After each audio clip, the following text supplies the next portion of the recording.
I don't ever remember not ever being interested in vintage automobiles. I've always seemed to be interested in them. My dad was interested in them. He had some nice cars when I was a kid growing up, and he actually took me out to the Indianapolis Speedway when I was about 4 or 5 years old, and I was fascinated by that. And we would be driving down the road and things, and he'd say, "Oh, look at that Thunderbird, or look at that Lincoln, or look at that '57 Chevy," or something like that, and it just seemed to stick, and I've always been interested in it. Dad loved convertibles.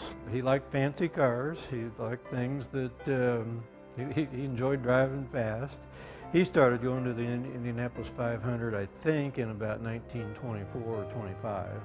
I still have the original program that he had the first year that he went.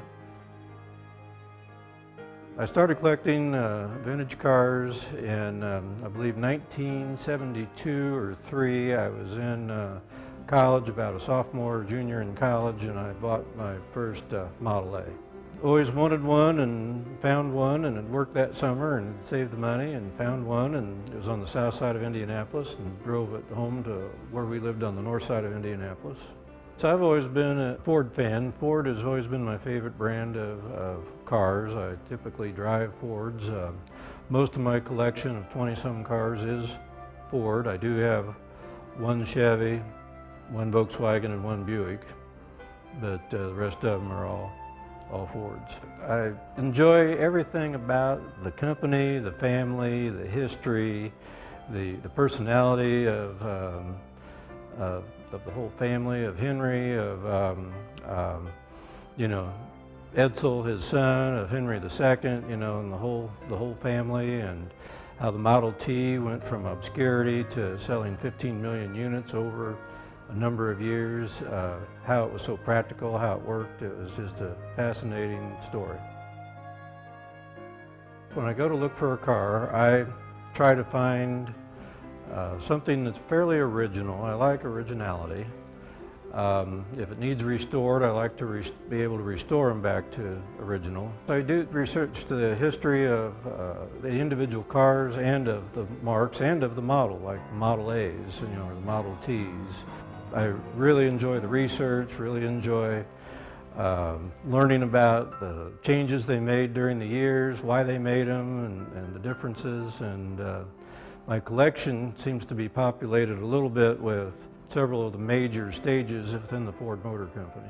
I have certain cars I've gone out to find, and then most of them find me. I knew I wanted one of the baby birds. In addition to this one, I have a 1955. One of the other cars I have is one of the early Corvettes, and I went out to find it. I knew that car, and when it became available, I was able to jump on it. And some of the other cars have just happened to find me. Somebody died, or you hear about it. When you're in the hobby, it seems like people know you're in the hobby, and then they know how to contact you. And I probably get 1 or 2 phone calls a month from people, hearing of something available, or somebody died, or something like that. What brings me the most joy about collecting cars is more than just cars. I think I'm a collector of collections. And I have a couple old boats, I have outboard motors, I have other items that are antiques, tools, and things like that. And the idea of helping preserve history is, I think, the underlying baseline of all of it. I enjoy that as much as anything. The first advice I'd give to somebody that just started collecting cars would be stop and go collect stamps.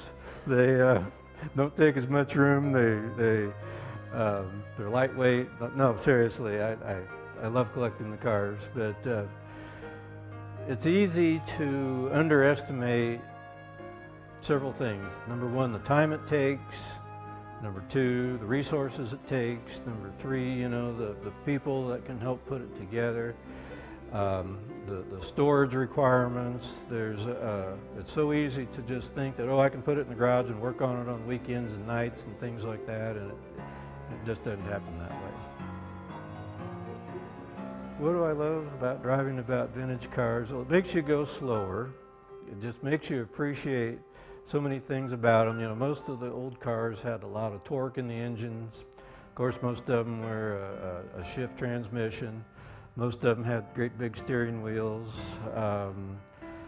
You know, just to see how they still work and how they worked then is almost amazing. It's just, to me, a joy to drive them.